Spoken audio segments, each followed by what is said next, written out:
Hello আমার কলিজার বন্ধুরা, কেমন আছো সবাই? তোমাদের জন্য নতুন আরও একটি ভিডিও নিয়ে এসেছি। সাথে আমার আপন বড় ভাইয়ের সাথে ঘটে যাওয়া এক মজাদার ঘটনা। বন্ধুর বিয়ের আগেই বাচ্চার মা হলাম, সেই সত্য ঘটনা বলবো আজ। আশা করি ভিডিওটা তোমার ভালো লাগবে, আর আমার চ্যানেলটি সাবস্ক্রাইব করে আমার সঙ্গেই থাকবেন। আমার নাম রুমানা আক্তার চম্পা, অনার্স দ্বিতীয় বর্ষে পড়ছি। আমার বড় ভাইয়ের নাম রাকেশ খান, সে অনার্স তৃতীয় বর্ষে পড়ে। আমরা দুই ভাই বোন একই বিশ্ববিদ্যালয়ে পড়ছি। আমাদের ক্লাস সকাল ১টায় শুরু হয়। আমরা দুই ভাই বোন একসাথে বিশ্ববিদ্যালয়ে যাওয়া আসা করি। আমাদের বিশ্ববিদ্যালয়ে যাওয়া আসার সুবিধার জন্য বাবা আর মা একটি মোটরসাইকেল কিনে দিয়েছে। ভাইয়া মোটরসাইকেল চালায়, আর আমি ভাইয়ার পিছনে বসে বিশ্ববিদ্যালয়ে যাতায়াত করি। আমাদের বাবা মা দুজনই সরকারি চাকরি করে। তারা প্রতিদিন সকাল 8:30টার সময় অফিসের উদ্দেশ্যে বাসা থেকে বের হয়ে যায়। মা বাবা অফিসে যাওয়ার পরে আমি আর ভাইয়া গোসল করে বিশ্ববিদ্যালয়ে যাই। আমাদের বাসায় শুধুমাত্র একটি কমন ওয়াশরুম থাকায় প্রথমে আমি স্নান করে রেডি হতে যাই, তারপরে ভাইয়া স্নান করতে যায়। সাধারণত মেয়ে মানুষের রেডি হতে একটু বেশি সময় লাগে, তাই আমি প্রথমে গোসল করি। আমরা দুই ভাই বোন বিশ্ববিদ্যালয়ে যাওয়ার পরে বাসায় তালা দেয়া থাকে। আমাদের সবার কাছেই চাবি আছে। আমি আর ভাইয়া ক্লাস শেষ করে বিকাল 4:30টার ভিতর বাসায় চলে আসি। বাবা আর মা সন্ধ্যা 6টা নাগাদ বাসায় চলে আসে। নির্দিষ্ট একটা রুটিন অনুযায়ী এভাবেই আমার প্রতিটা দিন অতিবাহিত হচ্ছিল। কিন্তু একটি ঘটনা আমার জীবনকে সম্পূর্ণ বদলে দিল। প্রতিদিনের মতো সেদিনও বাবা, মা, ভাইয়া আর আমি একসাথে সকালের নাস্তা করলাম। বাবা আর মা রেডি হয়ে অফিসে চলে যাওয়ার কিছুক্ষণ পরে আমি গোসল করতে ওয়াশরুমে ঢুকে দরজা বন্ধ করে দিলাম। সাধারণত আমি আমার সকল জামা কাপড় ছেড়ে শাওয়ারের নিচে দাঁড়িয়ে গোসল করি। সেদিনও আমি ওয়াশরুমে দরজা বন্ধ করে দিয়ে প্রথমে বুকের ওড়নাটা খুলে পাশে রেখে দিলাম।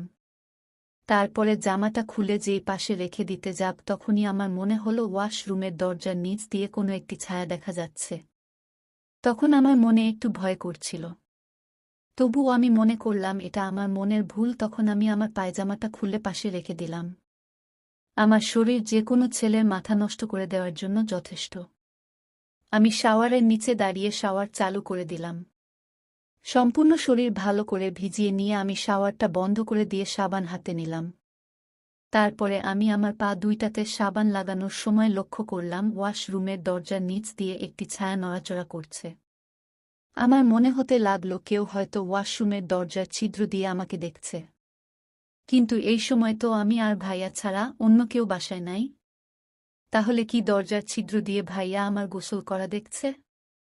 ভাইয়ার কথা মনে হতেই আমি ঘুরে দাঁড়ালাম। তখনই আমার মনে হলো এতক্ষণ ভাইয়া আমাকে সামনে থেকে দেখতে পাচ্ছিল, কিন্তু বেশি চালাকি করে ঘুরে দাঁড়ানোর ফলে ভাইয়া এখন আমার সম্পূর্ণ পিছনটাও দেখতে পাচ্ছে।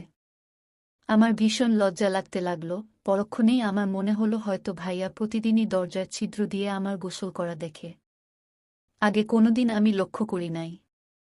যদি এমনটাই হয় তাহলে ভাইয়া আমার শরীরের কোনো জায়গা দেখতে বাকি রেখেছে বলে তো মনে হয় না। যদি ভাইয়া আমাকে সম্পূর্ণ দেখেই থাকে তাহলে এখন আর লজ্জা করে কি হবে? কিন্তু আমার তো ভুলও হতে পারে।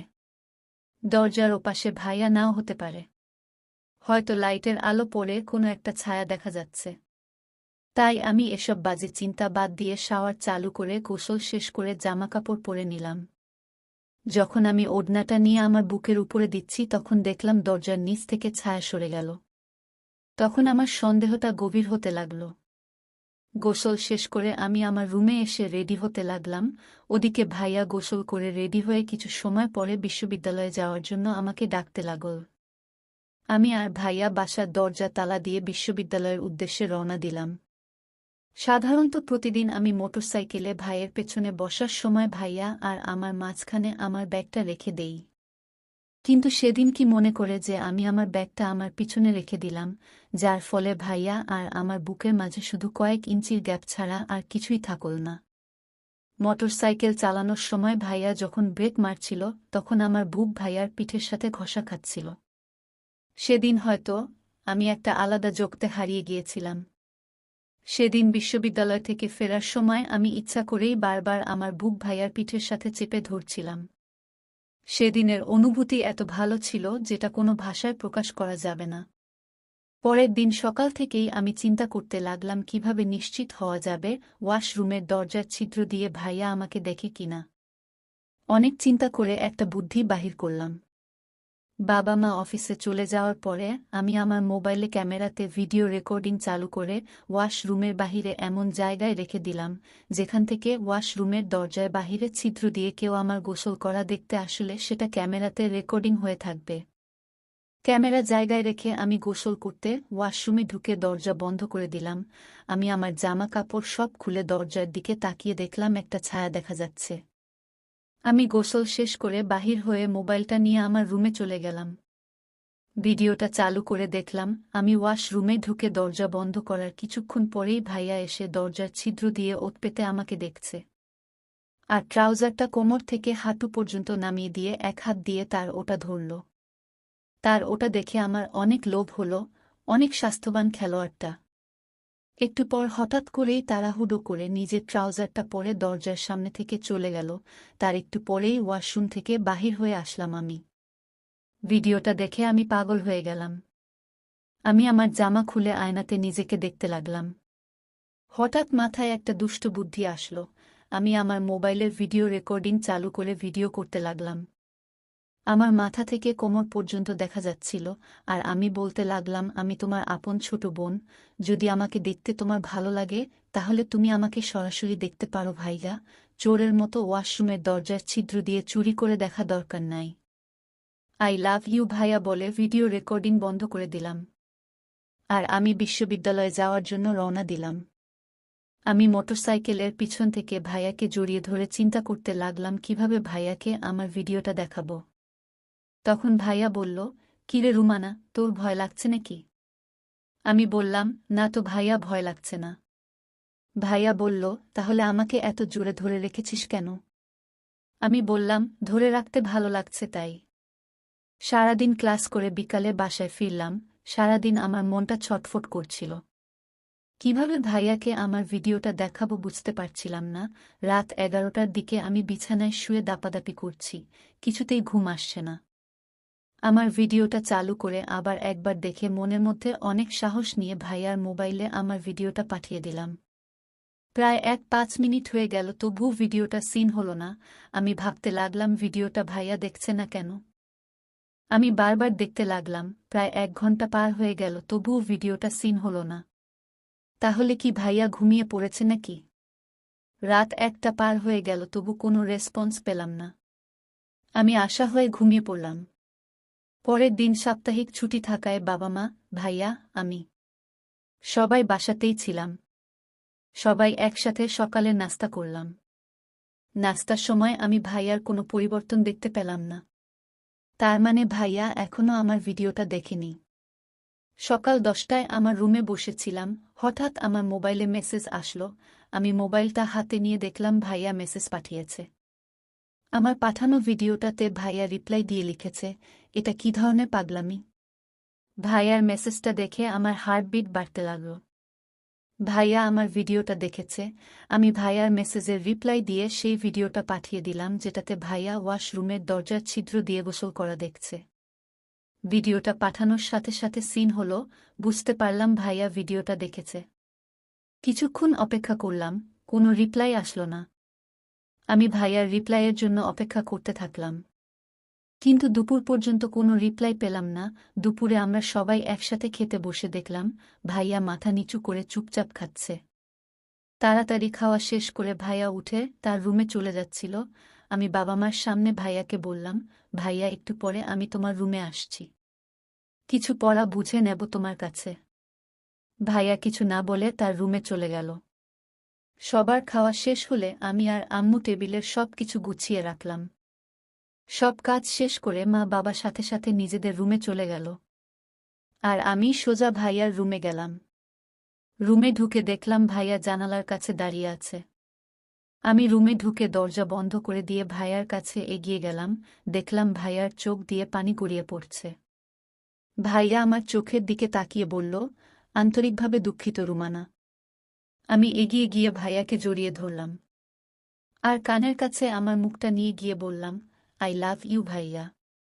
ভাইয়া বলল, আমিও তোকে খুব ভালোবাসি রে, কিন্তু আমরা আপন ভাই বোন, এই কথাটা আমাদের ভুলে গেলে চলবে না। আমি বললাম, এসব তুমি চিন্তা করো না ভাইয়া, তুমি সবসময় আমার শ্রদ্ধেয় বড় ভাই থাকবে, আর আমি সব সময় তোমার কলিজার বোন থাকব। আমি ভাইয়ার গালে টোকা দিয়ে বললাম, এখন আমি যাই ভাইয়া, আর হ্যাঁ, আগামীকাল আমি ওয়াশরুমের দরজা খোলা রেখেই গোসল করব। ভাইয়া তার 2 হাত দিয়ে আমাকে জড়িয়ে ধরে বলল, তোকে আমার বোন হিসেবে পেয়ে আমি আজ ধন্য। সেদিন রাতে খেতে বসে বাবা মার সামনেই হঠাৎ করে ভাইয়া বলল, আগামীকাল বিশ্ববিদ্যালয়ে বিভিন্ন রাজনৈতিক প্রোগ্রাম আছে, তাই কালকে বিশ্ববিদ্যালয়ে যাব না। তখন মা বলল, তাহলে তো তোর বোনেরও যাওয়ার দরকার নাই। বাবা বলল, এখনকার রাজনৈতিক প্রোগ্রাম মানে শুধু মারামারি। তোমরা 2 ভাই বোন কালকে বাসাতেই থাকো। আমি ভাইয়ার দিকে তাকিয়ে মুচকি একটা হাসি দিলাম। পরের দিন বাবা মা অফিসে চলে যাওয়ার কিছুক্ষণ পরে আমি ভাইয়ার রুমে গিয়ে দেখি ভাইয়া বিছানায় শুয়ে আছে। আমি গিয়ে ভাইয়ার বুকের উপর শুয়ে পড়লাম, আমার বুক তার বুকের সাথে মিশে থাকল। আমি বুঝতে পারলাম তার ওটা ফুলে শক্ত হয়ে আমার ওখানে গুঁতো দিচ্ছে। আমি বললাম, আজকে ক্লাসে না গিয়ে সারা দিন বাসায় থাকার পরিকল্পনা করলে কেন আমার কলিজার ভাইয়া? সারাদিন তুমি আমার সাথে কি কি করবে? আমার কথা শুনে আমাকে বুকের উপর থেকে নামিয়ে দিয়ে সে উঠে বসল আর বলল, গতকাল তুই বলেছিলি আজকে দরজা খোলা রেখে আমার সামনে গোসল করবি। এসব দেখার পরে আমার কোনো ক্লাসের মন বসবে না, তাই আমি বাসাতেই থাকতে চেয়েছিলাম। আমি তাকে ধরে বিছানায় শুইয়ে দিয়ে ভাইয়ার বুকের উপরে উঠে বসে তার মুখে আমার মুখ বসিয়ে দিলাম। প্রথমে ভাইয়া চুপ করে থাকল, তারপর রেসপন্স করতে লাগল। আমি তার কানের কাছে মুখ নিয়ে বললাম, আজকে আমাকে না খেললে আমি তোমাকে ছাড়ব না ভাইয়া। আমি চাই তোমাকে প্রথম আমার ভেতর প্রবেশ করাতে। ভাইয়া বলল, আমরা আপন ভাই বোন। আমি বললাম, আপন বড় ভাই হিসেবে তুমি আমাকে খেলো করো। কোনো অপরিচিত মানুষের থেকে নিজের বড় ভাই অনেক ভালো। ভাইয়া বলল, তুই কি সত্যি সত্যি করতে চাস? পরে কিছু বলবি না তো? আমি বললাম, না ভাইয়া, একটুও পস্তাব না। তুমি যদি আজকে আমাকে না খেলো তাহলেই আমি পস্তাব। সে এবার আস্তে আস্তে আমার বুকে মুখ চালাতে লাগল। আমি নিজেই উঠে বসে উন্মুক্ত হতে লাগলাম। আমি আমার সব তার সামনে মেলে ধরলাম। আমাকে দেখে সে পাগল হয়ে গেল, আর সেখানে ঝাঁপিয়ে পড়ে পাগলের মতো হাত মুখ চালাতে লাগল। আমি ততক্ষণে তার প্যান্টের উপর দিয়েই তার ওটা ধরার জন্য চেষ্টা চালিয়ে যাচ্ছি। আমি বললাম, ভাইয়া প্লিজ, আমি আর পারছি না, এবার আমার ভিতরে প্রবেশ করো। আমার কথা শুনে সে তার ওটা হাত দিয়ে ধরে আমার ওখানে সেট করে দিল। দিতেই আমি মোচড়ে উঠে ওক করে উঠলাম। সে আস্তে করে তার কোমরটা নড়িয়ে আমার ভেতরে প্রবেশ করল। আর তখনই আমি একবারে লাফিয়ে উঠলাম আর বলতে লাগলাম, বের করে নাও ভাইয়া, আমার কষ্ট হচ্ছে। সে বলল, ব্যাস ব্যাস, হয়ে গেছে লক্ষ্মী বোন।